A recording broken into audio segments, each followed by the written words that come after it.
In this video, we begin our discussion on Chapter 9, in which we go over the characteristics of perfect competition, where thus far we have gone through consumer choice in order to derive product demand, as well as the theory of the firm in order to derive product supply. Now we seek to examine varying market structures by putting product demand and product supply together in order to see price and output determination, similar to what we saw in Chapter 3, as well as examine firm profits, as well as consumer surplus, and given these varying market structures, what is the role for government intervention given price and output levels? Where with that said, in regards to this chapter, we will consider the market structure of perfect competition by considering its characteristics in order to go over its equilibrium and look at the profits generated by firms in this market structure. And in today's discussion, in regards to the characteristics of perfect competition, we'll go over some preliminaries in order to go over the characteristics of perfect competition and conclude with some examples. So to begin with our preliminaries, in our discussion of the theory of the firm, we saw that in order to develop a product supply, we needed the firm problem, and that firms maximize profits subject to the production constraint, but we also needed the market structure that the firm was operating in, where recall that market structure is the number of firms and relative size of firms in a particular industry. And in regards to market structure, we mentioned some of the following forms, where perfect competition is going to be our base case, and we also mentioned monopolistic competition, oligopoly, duopoly, and monopoly, where if perfect competition is our base case in which there's many buyers and sellers, each of which with no market power,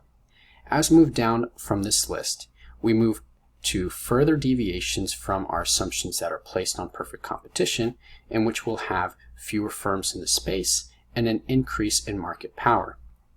And in regards to our discussion on these market structures, we will go over monopolistic competition, oligopolies, and monopolies in addition to perfect competition. The thing to keep in mind is overall that the type of market structure that a firm operates in will affect their decision-making process when they are profit maximizing. Now, moving on to our base case to what we did in the prior chapter, in regards to the theory of the firm, we assumed a perfectly competitive market so that we could look at a representative firm to examine the profit maximization process, where with our representative competitive firm, we looked at their short-run production function with fixed capital and variable labor and produced an output, where here we have our production function in which capital is fixed, labor is variable. We see that as labor is increasing, then output in the form of crops is increasing as well, but at a decreasing rate. And in terms of the profit maximization process, the firm does this on a marginal decision in terms of they look at additional production of a good or service, and they look at additional costs incurred from that production decision, as well as additional revenue generated from that additional good produced and the additional sale that will be made. This gave us our profit maximization process that we see on the right, where additional costs incurred were in the form of marginal costs, which are upward sloping due to diminishing marginal returns.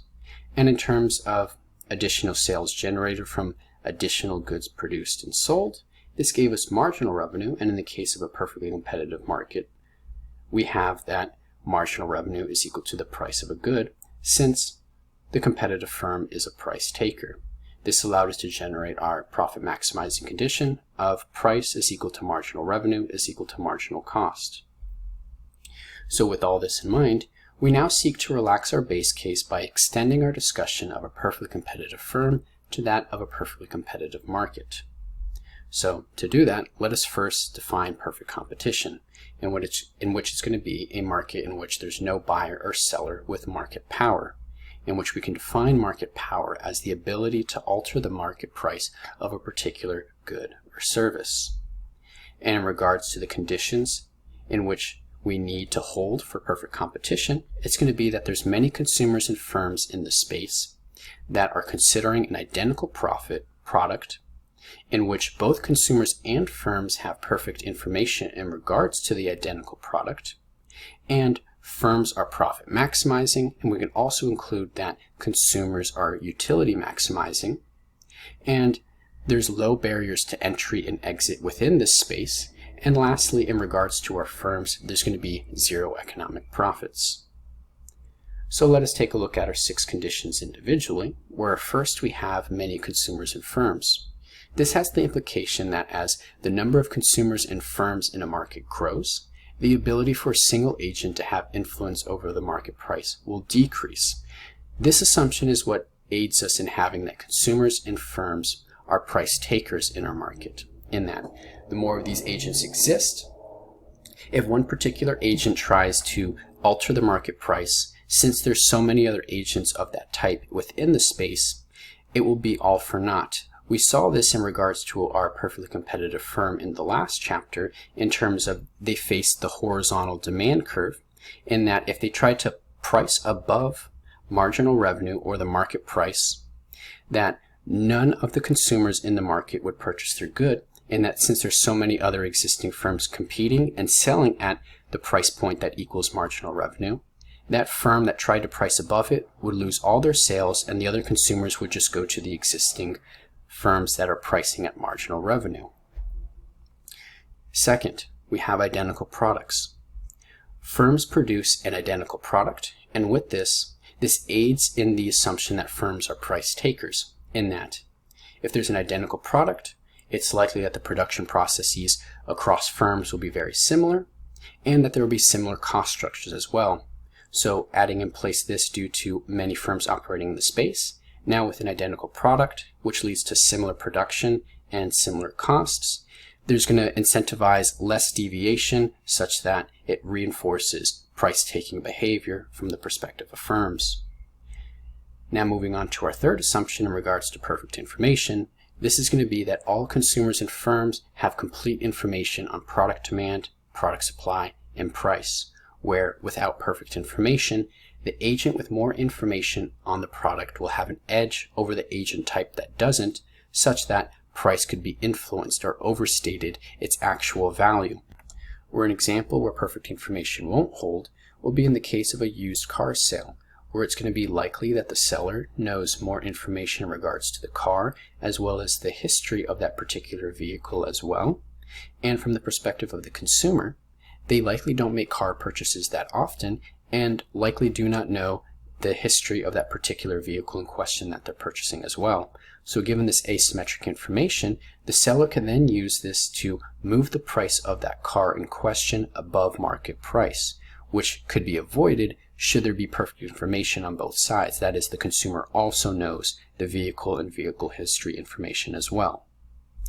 So then moving on to our fourth assumption, this is just going to be a standard assumption that we're building in from firms, and we're putting this into our market structure in that we're assuming profit maximizing firms, and we already have that in terms of our firm setup, in which all firms are profit maximizers, and in the case of a competitive firm, they maximize profits at the rate of price is equal to marginal revenue is equal to marginal cost. And once again, this just follows by our setup from firms, and profits is the objective of the firm as well. We could also build in that consumers are utility maximizers, and they maximize utility at the rate of the marginal rate of substitution is equal to the price ratio.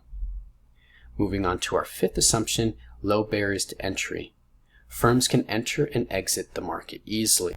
in that should existing firms see profit in an industry, with low barriers, this will allow the firm to easily enter into the market space. Whereas on the other hand, should existing competing firms be at a shutdown point, with low barriers to exit, this will also allow the firm to exit once they are at that shutdown point. And lastly, in regards to our assumptions, we have zero economic profits, where with many profit maximizing firms in the space, as well as low barriers to entry, there's going to be pressure placed on prices as well as profits as a result, where the more firms existing in the market, the greater the pressure is going to be placed on price, and then the greater of pressure is going to be placed on profits as a result, which we'll explore later on in the chapter. But overall, we have that as more firms enter, we know that this is a non-price determinant of product supply, so this corresponds to a rightward shift. With a rightward shift in product supply, when we examine a market, when that market readjusts to a new equilibrium, it's going to be at a higher output level and at a reduced price rate. Well, looking at this from a profit perspective, with a reduced price on a particular good or service, for an individual firm, this means a lower marginal revenue curve, with a lower marginal revenue curve, this then means lower profits when they're going through their profit maximization process. And with those 6 assumptions, should they all hold for a particular good, we'll have a perfectly competitive market structure that we can analyze, and perfect competition, as mentioned, will act as our base case in terms of market structures, where the thing to consider, though, is that it's not the most common market structure that we'll see in the real world, given how steep some of these 6 assumptions can be. Though, regardless of that, some markets will operate similar enough to a perfectly competitive market, which we'll see in later chapters. Now, moving on to some examples of some markets where our 6 assumptions will hold. We'll have that for the case of an agricultural market that sells an identical crop in the form of potatoes, green beans, or corn, and this was our representative example that we worked through in terms of Chapter 8 of the agricultural market. A second one would be eBay in terms of how goods and services are sold, in particular with things such as trading cards. And lastly, we'll have the foreign exchange market in terms of currencies being bought and sold. Now, in regards to these later 3 markets, these are going to be deviations in which we would expect perfect competition to not hold. The first one being the soft drink market, where we can think about this in terms of soda, and if we look at our assumptions, there's only going to be a couple of firms operating in the space. Therefore, this violates our assumption in terms of many firms in the space, each of whom have no market power, where with few firms, each of these firms have a considerable amount of market power. And not only that, there's going to be barriers to entry in the form of high startup costs. Moving on to the electricity market, typically for a city, there's only going to be one electricity provider. So this violates our assumption of many firms. And this one firm operating in the space has a considerable amount of market power, and there's huge startup costs to get started in terms of the electricity market. And so given that violation, we'd expect perfect competition to not hold. And then lastly, the skateboard deck market. The skateboard decks serve similar purposes in terms of they are highly substitutable, in terms of how they're composed, their material, and their dimensions. But given brand loyalty, there's going to be some market power for a particular skateboard deck brand, in which although there's going to be many firms, due to brand loyalty, there's going to be some market power associated with a particular skateboard deck, where given that, we would expect perfect competition to not hold.